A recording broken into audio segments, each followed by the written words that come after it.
I resonate with where there is energy, so the Franciscan church, there's a green team there, and I want to be able to support what they're doing there. And at the same time, there's another church, a Church of the Holy City, which is literally supporting spiritual entrepreneurs. This is a podcast called Walk, Talk, Listen. An attempt to connect people and make this world a bit better by sharing opinions and experiences based on the belief that everyone's perspective is true, albeit partial. My name is Maurice Blom, and I would like to welcome you to yet another episode of Walk, Talk, Listen.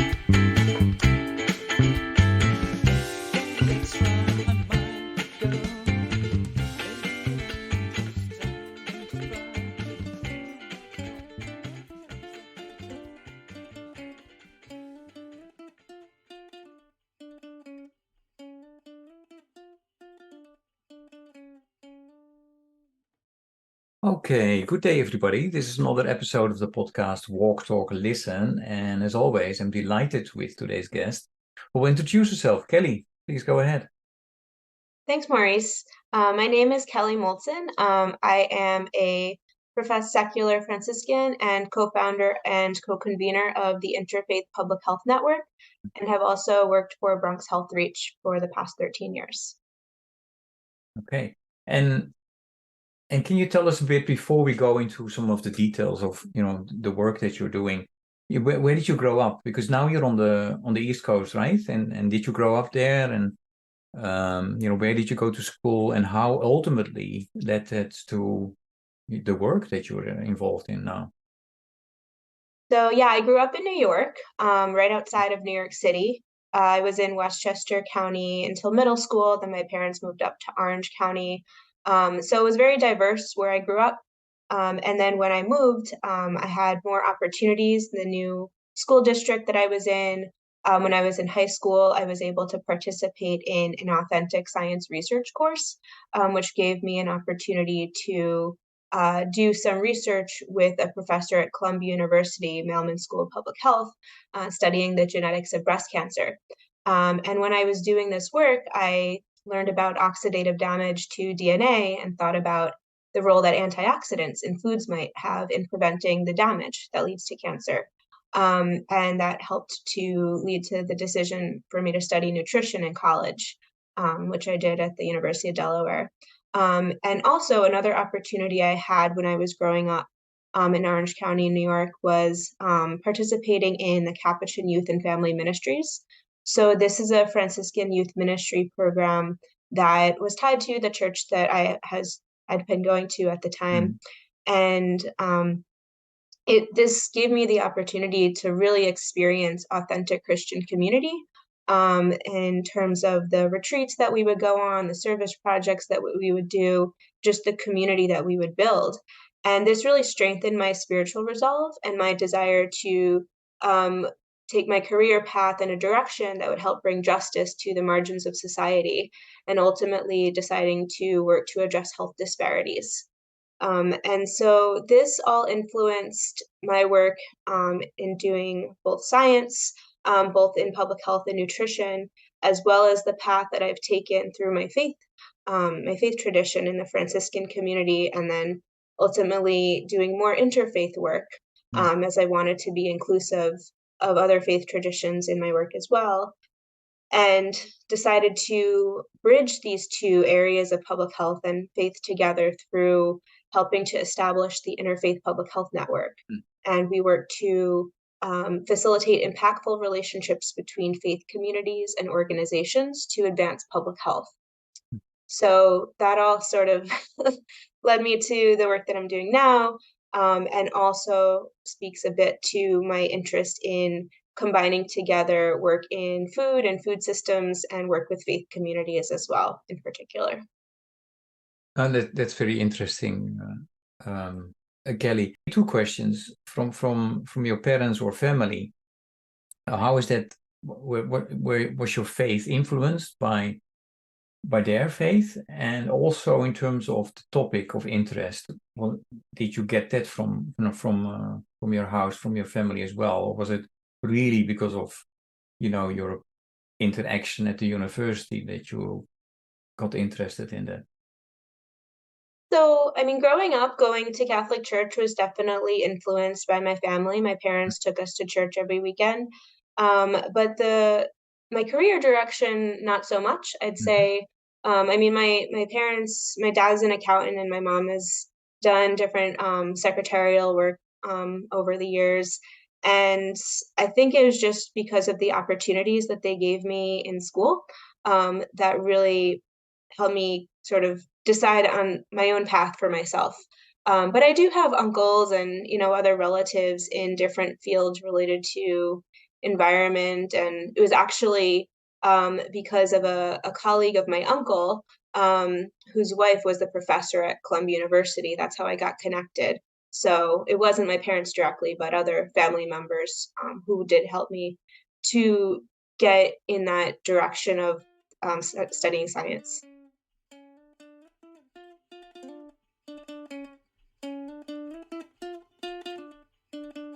And so you grew up in New York, but now you're in DC area, right? Yeah. So how did that happen? So I got into a fellowship about 2 years ago Mhm. called Abrahamic House, and it was an opportunity to live together. It was Christian, Jewish, and Muslim fellows living together for a year and organizing interfaith events. So that's what brought me to DC originally. Okay. Yeah, yeah. And your yeah, tell then, how many years ago did you start with the IPHN, and where do you hope it will go? And where is it at the moment? That's as is important, maybe. Yeah, so we started the Interfaith Public Health Network about 5 years ago. Mhm. It came off of the tail end of a campaign that my colleague had organized called Building an Alcohol Ad-Free Transit, where he had organized the faith communities in New York to organize for removing alcohol ads from New York City Transit.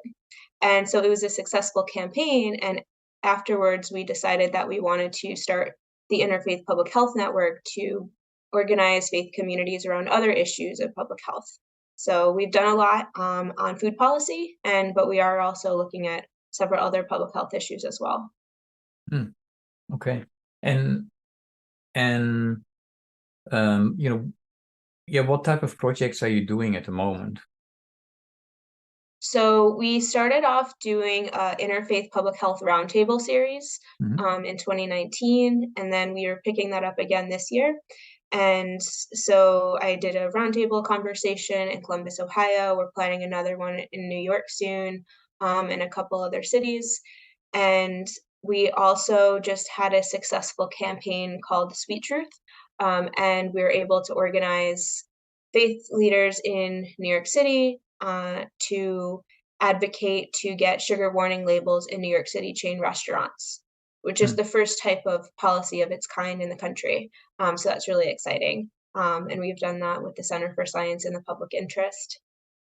And yeah, we're looking at a couple other similar campaigns, but I really am hoping that this idea takes off related to the Interfaith Public Health Roundtables, because I think it's important to bring people of faith together around the table to talk about the issues impacting the local communities and solutions that they can take in order to address these issues in partnership with the expertise of public health organizations that are really leading the way in terms of thinking about potential policy solutions. If you think about, let's say, 5 to 10 years from now, what do you hope that your organization, is doing? What are you, yeah, what are some of the long-term goals? I do hope that we are able to expand. A lot of the initial work has been in New York City, Mhm. and I'm hoping that we are able to create, strong communities across the country that are working for public health in their own neighborhoods, and people who are really directed by their faith and understanding the connections between the social justice teachings of their faith traditions and the work to address social determinants of health. So this is a language in public health that might not be familiar with people outside of the realm of public health, but we really want to bridge these worlds together to get people all working towards the same goals. So yeah, we really want to be able to better articulate that to more people and get more people involved, because I think there is a lot of interest in bridging the divide between the public health sector and faith communities, because they don't always work together. Often our communities are very siloed, and I think it's can be really impactful if we can get people using similar language to address the issues that are impacting our communities.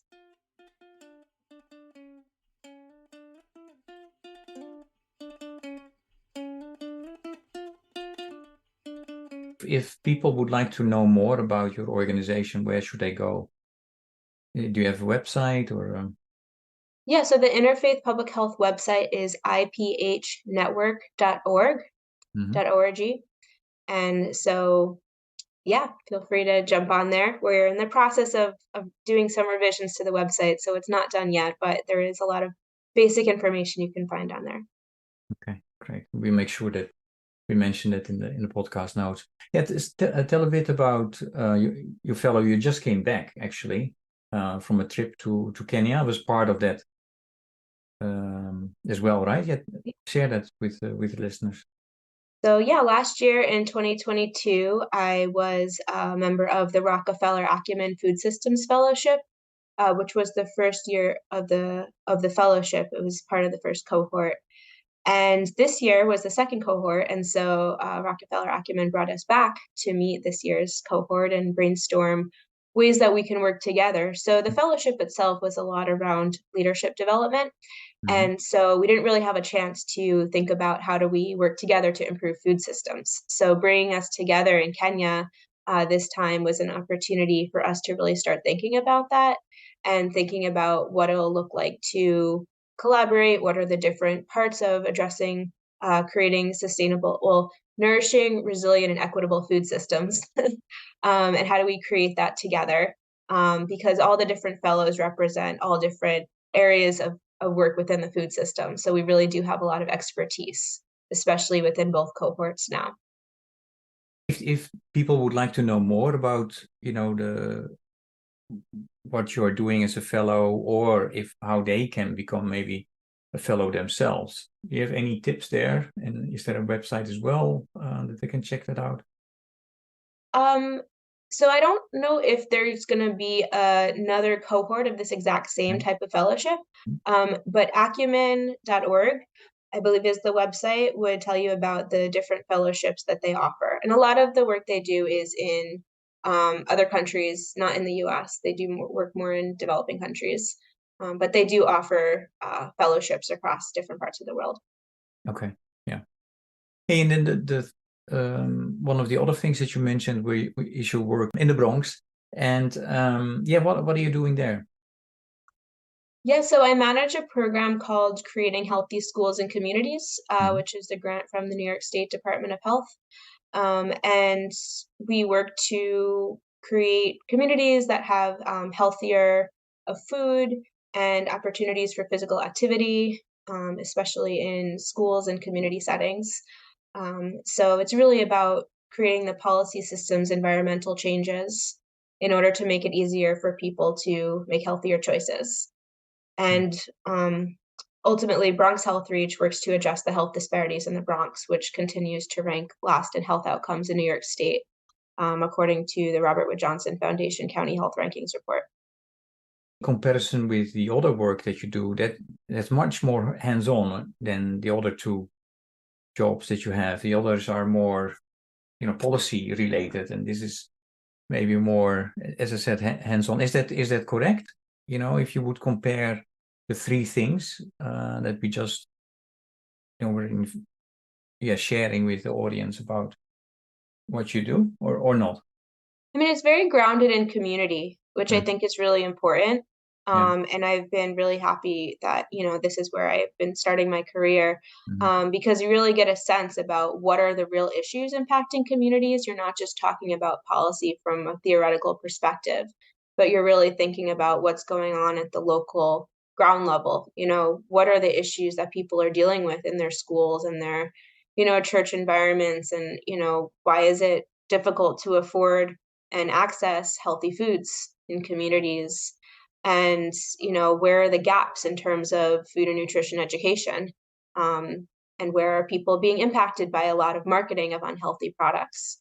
And why is it difficult for people to get physical activity outside? So you really get a sense about like what are the concrete challenges facing local communities.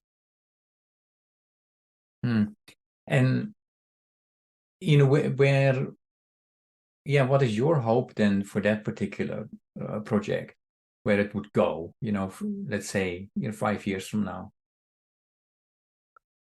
I mean, I hope that the Bronx is able to move out of last place in health outcomes in New York State. That's the goal of the Not 62 campaign. But I really think that we need to be tapping more into, what are the roots of these health disparities? How can we really be addressing the root causes of the poverty and the health disparities? And so I think it's more than can be accomplished through government funding, which is very siloed, which is part of the reason why, we created the Interfaith Public Health Network, is to be able to really speak more into how do we address health disparities? How do we bring the voice of faith and the voice of the social justice teachings that we have within our faith traditions, and how can we really mobilize more to address all of these disparities, these economic injustices? They can't just be solved, overnight through simple government programs.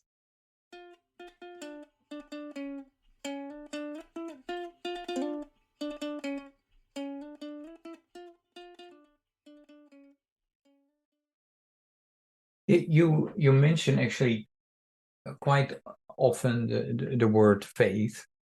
So that's important to you, your faith. And when I listen to you, you're raised a Catholic, but you're not, now you changed there.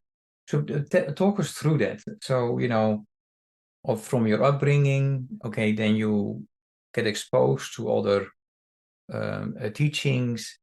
And what does faith mean for you in your work, in your life? Yeah, I mean, it's definitely been an adventure. I mean, I've always been, connected to the Catholic Church, but I've also had a lot of experiences outside the Catholic Church. In college, I was part of InterVarsity Christian Fellowship and really got to know more of a, ecumenical perspective on Christianity, meeting people of different denominations. And, when I moved to New York City, got involved with New York Faith and Justice, saw what it looked like to put faith into action for social justice.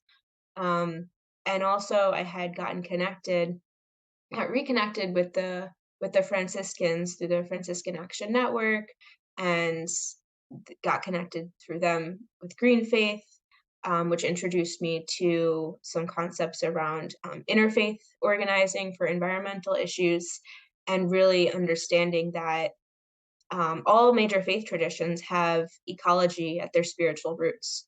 And that was really important direction for me. It was really important in terms of my path and sort of opening up more to interfaith understanding, and also still being grounded in an understanding from the Franciscan tradition of how important eco-spirituality is. That we all are part of nature, and that we're not above it, and we have to see ourselves as interconnected with the rest of creation. So I see what that looks like from a Catholic perspective, in the Franciscan tradition. By the way, there are also Franciscans that are not Catholic as well. And it also opens me up to understanding about the importance of eco-spirituality and other faith traditions as well. So I'm sort of sit at this place in between the Franciscan tradition, ecumenical and interfaith understanding. And I think about this sometimes when I was at Capuchin Youth and Family Ministries. They have this tagline called "Make Faith Your Own," Mm. And it was really sort of a touch point for me because I felt like I had the freedom to not fit into a particular box of what other people were telling me to believe, Mm. but to really question my faith and to think about the bigger perspectives out there. And that really helped me to understand that, the spirituality within the Catholic and Franciscan traditions is also aligned with the spirituality of other faith traditions as well. And I mean, Vatican II is very supportive of ecumenical and interfaith work through Nostra Aetate. And there are different ways to engage in ecumenical and interfaith work through the Catholic Church and through the Franciscan tradition. So I really hold on to those and use that as a bridge and as an opportunity to collaborate with people regardless of what tradition they're coming from. Mm. You know that this podcast is a spin-off of a 100-mile walk that I started in 2012. And when I'm accompanied by people during those days for a mile or 10 miles or the full 15 miles that I on average walk per day, we often talk about spirituality and religion, and then often talk about the younger generation. So I'm on the one hand, I'm kind of intrigued because you're relatively young, and I know the people you work with and relate with are also young, and faith seems to be part of of how you work, how you look at life, that you discuss about. But my guests on those walk often say, well, this younger generation, they are changing. They're not going to church anymore. And then some say, yeah, but you're still spiritual. Anyway, I'm intrigued, and the listeners know by now that I'm intrigued by this younger generation, religion and spirituality, and what is happening. What do you see happening in among the youth in your community with regard to this? Going to church, religion, spirituality. Because I do think that there are so many challenges out there, and what is necessary to solve them together is to understand each other. And if faith is still something to look at, which I think that's your opinion, that it is important to look at that. How do you do that? So what do you see? First question, and then second, how do you talk with all the different communities out there, and where spirituality or religion sometimes plays a role and sometimes not? Yeah, so I think the young adults that I am in touch with all very much care about climate change and the poly crisis, as I know it's called, the various different interconnected issues that our society is facing today. And I think in general, younger people want to see faith put into action, and faith that responds to the issues that are facing the world, and not just talk about spiritual issues as if daily life is separate, because they're really one and the same. And people want faith that brings meaning and shows them how to live life. And so if the spiritual component is separate from the lifestyle component, then it really makes it difficult to see where the faith and the spirituality fits in, and the religion, right? The structure of the religious institutions. And unless young people see the faith institutions making the connections, um, unless someone is showing them what it looks like to put faith into action, then they might look for meaning elsewhere. Um, and I think that is a lot of what's happening as more and more people are leaving the faith institutions. And the other thing is that I think a lot of young people feel an existential crisis, given the state of climate change. And since older generations have left a world for youth to inherit that is not a healthy ecosystem, we have so much of climate changes and all of these ecological disasters that people don't know what to do. And, there is also some skepticism when they hear that we're putting hope in the younger generation, because it's like, well, you left this world for us and you're just going to give up and make us do all the work, so we do want a seat at the table, but we want it to be in a way that is reflective of like a intergenerational approach. And the other thing I think is important is that youth need a meaningful path, both to be able to make contributions to a better world, as well as to feel like there is meaning in their life. And I know that there is a high rate of mental health crises among youth. And I think it's really important for multiple reasons then to make sure that there are pathways for youth engagement for creating a more positive world. Mm. And thanks for that, Kelly. So if I understand you correctly, so what you're saying, youth are looking for faith in action. So it's not only about a prayer in a church, but it's also, okay, how do you bring your faith to your work or to your community, etc. And then if youth don't see that into the institutions that they go to in the church, then they might go somewhere else, to another church or another community. But you are still going to church, right? So is your church in action, or how does it work for you? Because you're still going, right? Yeah, I think I resonate with where there is energy. So the Franciscan church, there's a green team there, and I want to be able to support what they're doing there. And at the same time, there's another church, a Church of the Holy City, which is literally supporting spiritual entrepreneurs and finding ways to, support those of us who are trying to find innovative ways to put faith into action through our career paths. And I feel connected there because they are nurturing who I am as a whole person. So yeah, I think I just gravitate towards where there is energy that's going to support me and the goals that I want to see in the world.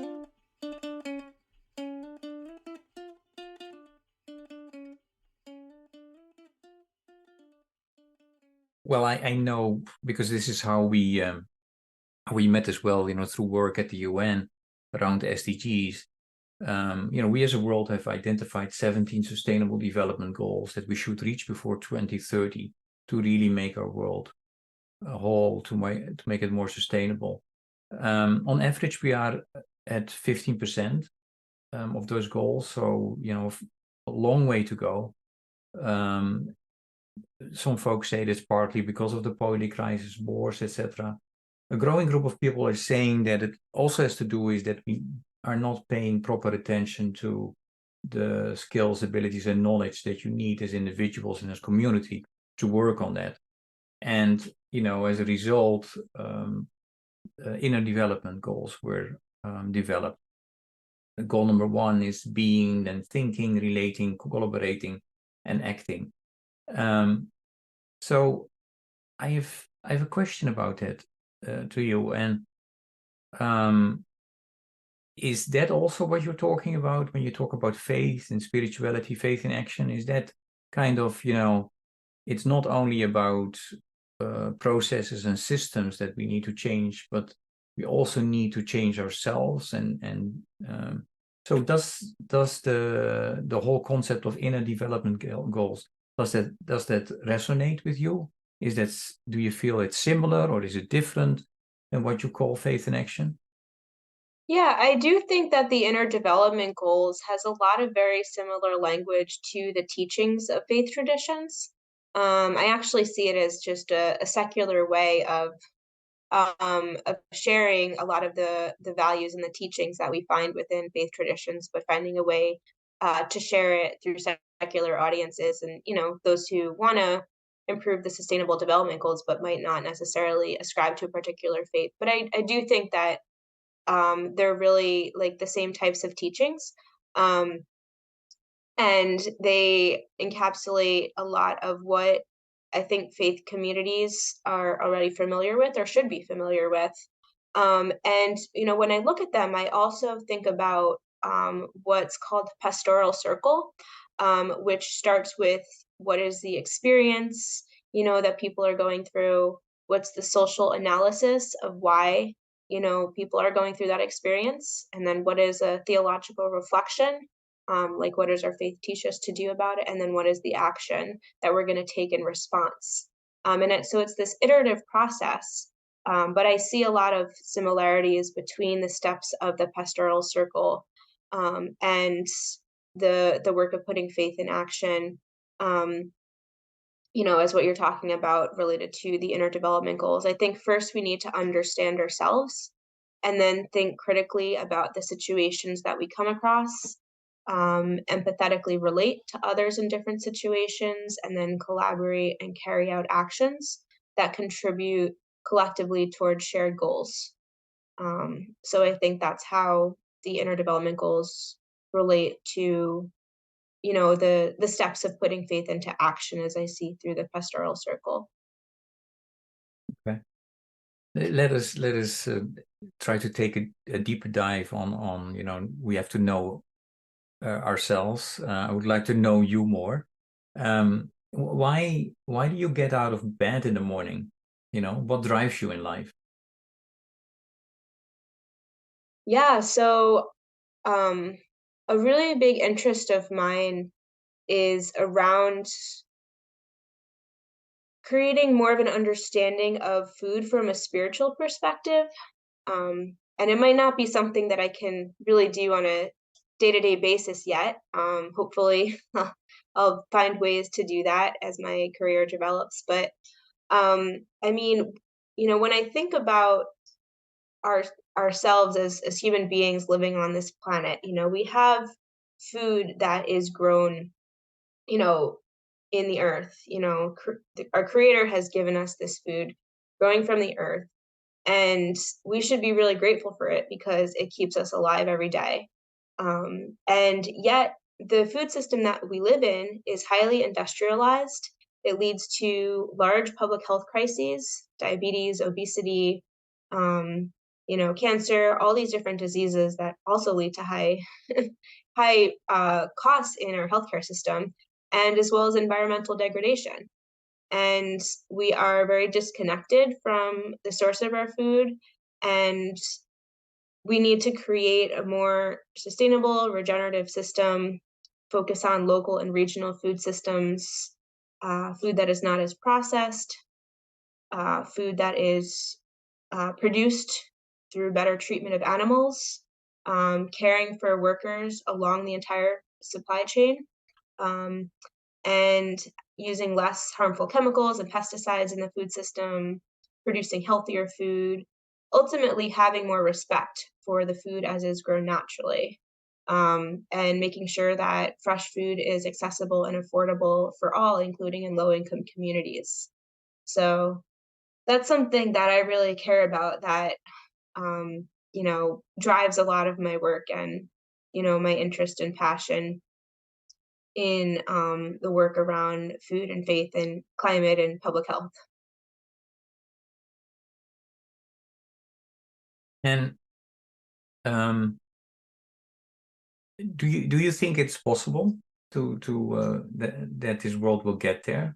And I will raise one issue, for instance, is that if for certain smallholder farmers, in Honduras, they are growing avocados, and they are growing that for export.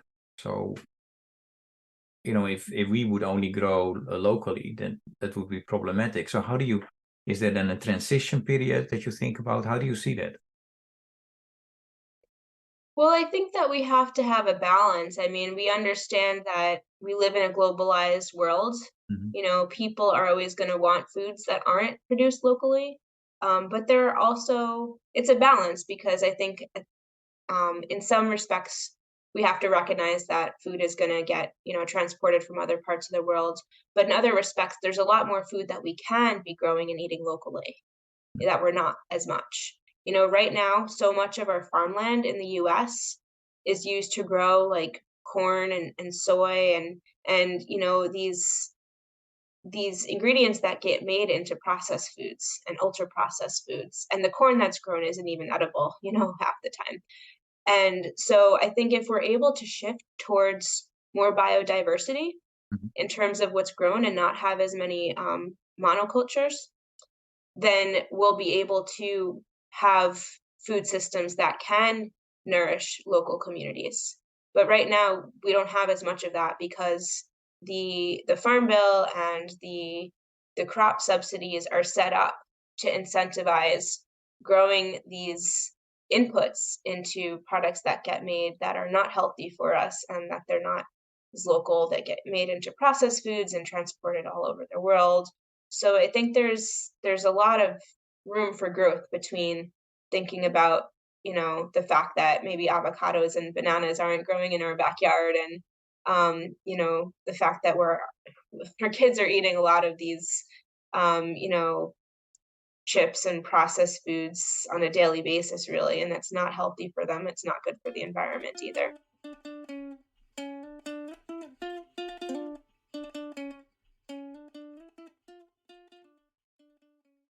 Okay. No, thanks for sharing that. And as you know,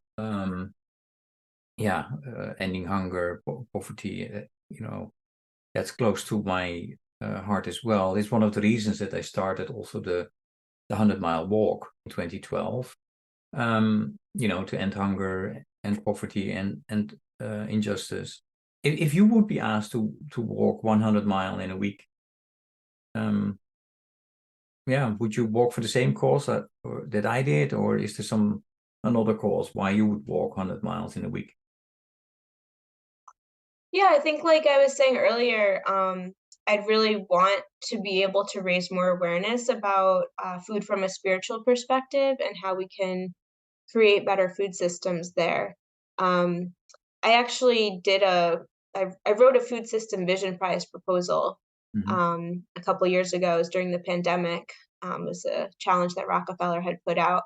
And it's a 30-year vision for how faith communities could transform the food system. But I don't want it to take 30 years to get funded. I'd really like to be able to raise more money for that type of Mm. vision. I think it's important. And I think there's a lot of work to do, and I think it can build a lot of community by bringing people together. Situation is pretty grim. If you listen to the things that we do wrong, um, you know, um, the goals that we are probably not going to reach before 2030. Do you still have hope? And if so, where do you see hope? Where do you see hope? Yeah, I think there's a lot of places to see hope. Um, as I mentioned earlier, putting faith into action, I think there's a lot of people doing that. People who follow the social justice teachings from their faith traditions. Pope Francis wrote Laudato Si on care for our common home in 2015 and just wrote Laudate Deum earlier, about a month or two ago. And I think those who support this type of work within faith communities, it's very hopeful. Also, people willing and eager to work intergenerationally for climate and support youth and young adults on their spiritual path, as well as those who embrace creation spirituality, really recognizing this eco spirituality and that which connects us to the earth and our creator. It's really about, there's a movement of people who focus on being eco-centric rather than egocentric. And I think that is definitely where I find hope. People who can look inside themselves and see what changes they may need to make internally in order to support the common good. There is an element of self-sacrifice that actually leads to everyone being happier, and people who do everyday actions to support community cohesiveness, such as when people came together during the pandemic or come together during other times of crisis to help make sure people's basic needs are being met. I see hope in all of these different spaces. And where are you within this journey? Because you mentioned also you need to work on yourself. Where are you within that? So I think for me, and probably those of us in younger generation, maybe say under 40, who want to do the work that we're called to do, that we're uniquely called to do, that aligns with our passions, with the world's greatest needs. I want to feel supported, and I want others to feel supported with the resources needed to carry out this work. Um, there's a growing group of young adults who have been carving out a path for ourselves in doing work to mobilize support for ecologically sound ways of living. And we want the financial resources and for older generations to help foster spaces where we can also be spiritually nourished in doing this work. So, yeah, I mean, I'm just at this point where I really want to be able to see these projects come together, do work that's more at the intersection of food, climate, health, and faith. Um, and not, I don't want to have to worry about, where this funding is coming from to sustain my livelihood every year. I really would like to see it more supported, and likewise for other people in similar situations as me. I think we all have really big visions that we want to see for improving the world, and we want to see like established institutions and people that do have more ability to make things happen, providing the support that we need in order to make it happen. Okay, I'm going to push a little bit back, Kelly, on this, because I understand that what you're kind of describing, and that is a growing group of people that would like to see this world that focuses more on ecocentrism than ego. But where are you within this? Because you also mentioned before, you need to know yourself. Do you know yourself well? Where do you feel that you might have to grow yourself, and how's that going? Hmm. That's an interesting question, because I feel like there's a theme that's been coming up over the past couple months in terms of aligning values and actions. And it's been in a book I've been reading recently, and then in my food systems fellowship, I wound up facilitating a session on aligning values and actions based on this interfaith statement that the Faith and Food Coalition had put together. And it's really made me think about, I think I generally have good values, right? But have I really articulated them for myself? Um, and what am I doing to better cultivate those values in my life? So I think maybe that's where I am personally, is being able to better articulate my own values for myself, and then make sure that I am practicing actions that align with those values.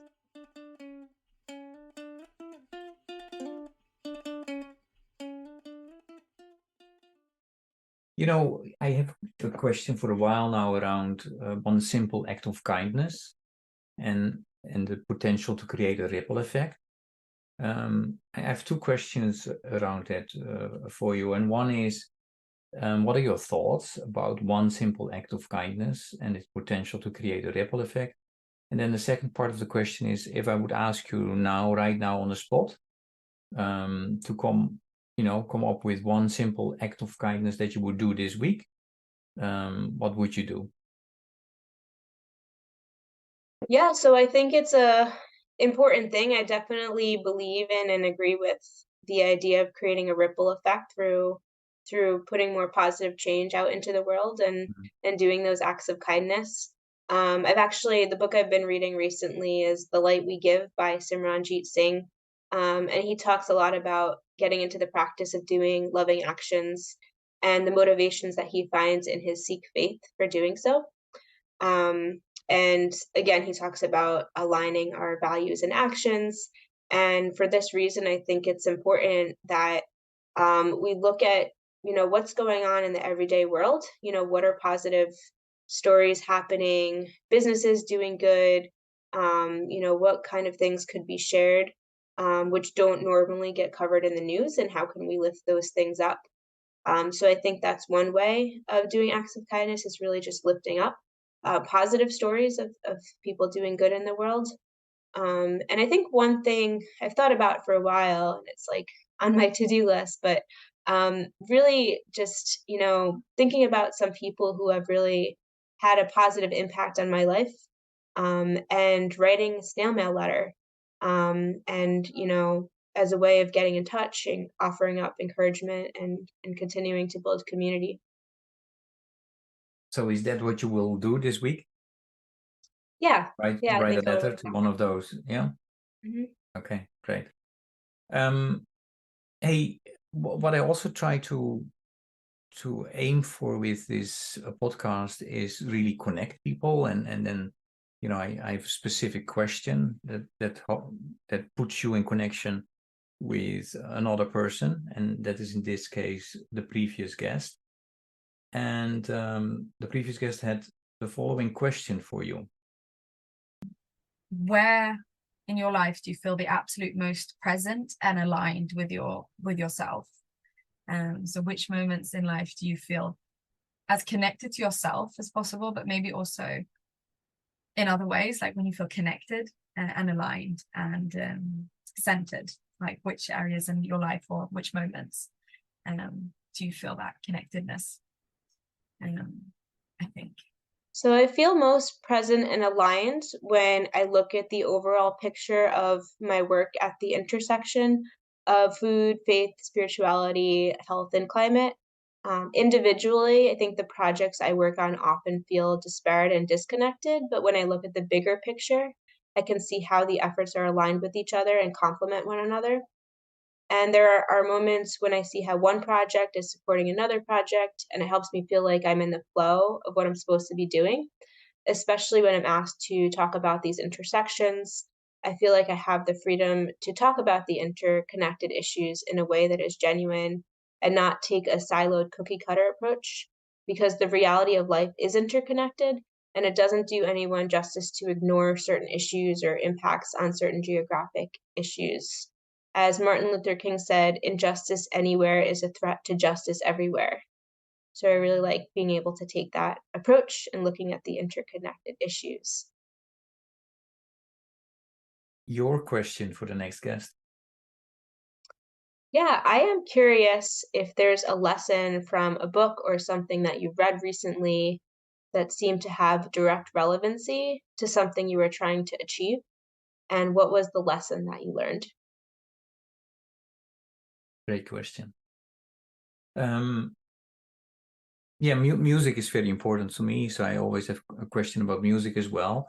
If I ask you to come up with a piece of music or a song that embodies for a big part who Kelly, you, are about, which song or piece of music would that be and why? So I'm not very well versed in the sphere around music, but there was one song that came to mind that I think really embodies a lot of my values. It's called Colored People by DC Talk. And the song talks about all people as equal in the eyes of God or the Creator, and acknowledging the harm that has been done to certain racial groups, and that repentance is needed for all of us to live together in harmony. And for me, racial justice has been a lens through which I've looked at my work in public health and food justice. And I see it as doing my work with people of different racial backgrounds because they're equals to me. But also recognizing that, I'm not trying to be there to come up with all the answers, but to come up with solutions together. As the saying goes from South Africa, Ubuntu, I am because we are. Um, so I feel like this song really embodies how interconnected that we all are as people, and also recognizing the need for reconciliation and healing, because of so many bad things that have happened in society over history and that continue to happen. But that we can come together and see ourselves as all children of God and the Creator who are equal.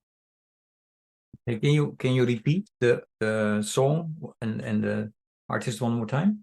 It's Colored People by DC Talk. Okay, and we will add that to a Spotify playlist that we have made. If you go into Spotify and you search for hashtag Walk Talk Listen, you will find all the songs that were selected by the guest of this podcast.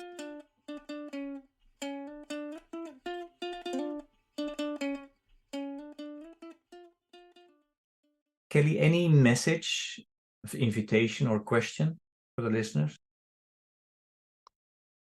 I guess just the last thing I want to share is how important I think it is for networking and moving out of silos, and doing cross collaboration between movements.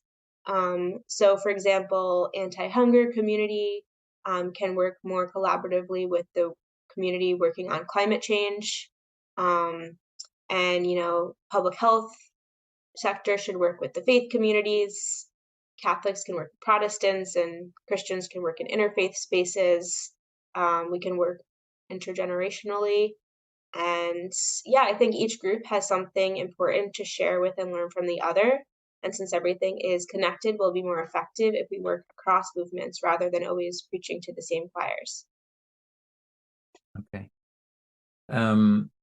Yeah, no, these conversations always go fast. So, yeah, it was great talking with you. Thank you so much for your willingness to talk with me today and share your wisdom and all your experience. Is there any question that I should have asked you that I didn't so far? Yeah, I think that was pretty much it. I was just, sharing about my passion for networking and why I believe it's important to move out of silos. So I think that was the other thing that I wanted to share here.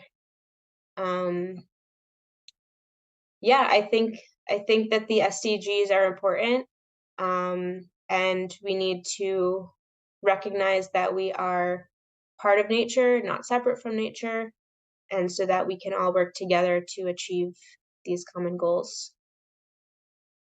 Actually, I do have one more question for you, and I know you're working on this, that your organization IPHN, together with CWS and the Alliance to End Hunger, are working on this, and that is, you work in the US, and this government has come up. Well, let's put it this way: there is a policy, there is a national strategy on hunger, nutrition, and health. So I know your organization, my organization, think that's a good thing. But I also know that we would like more people to know about it. And my question to you is, why should more people in the US know about this? And what can that particular strategy do for them? For somebody who's living in, Kentucky or Ohio, or name it. I think the national strategy on hunger, nutrition, and health is really important for recognizing all of the different ways that people can be involved with improving food environment in local communities. It's about improving access to healthy and affordable choices, integrating nutrition in with the health sector, and empowering all consumers to make and have access to healthy choices. So I think all of these things are really important for more people to understand, especially as we are up against, multi-billion dollar food industries that make it harder for us to make healthier options. We can be doing a lot more in our local communities and our local faith communities to make sure people can make those healthy choices, maybe to grow food, and just to, do as I was sharing earlier in sharing more about the spirituality of food and how we can connect more to food as it's grown from the ground and not have to eat as much of the ultra processed food products that are out there that are making us sick and making our planet sick. Okay. Would like to thank you for today, Kelly, and all the best with everything you do. Thank you so much. And also thank you for who you are. Well, thank you so much for having me, and thank you for who you are too, and for putting this podcast together. It's been an honor to be part of it. So thank you so much. Yeah, no, it was great.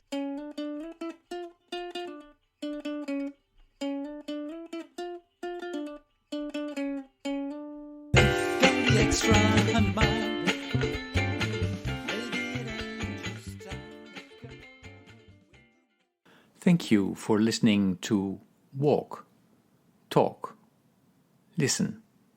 Please check us out on 100mile.org or follow us on Facebook or Instagram.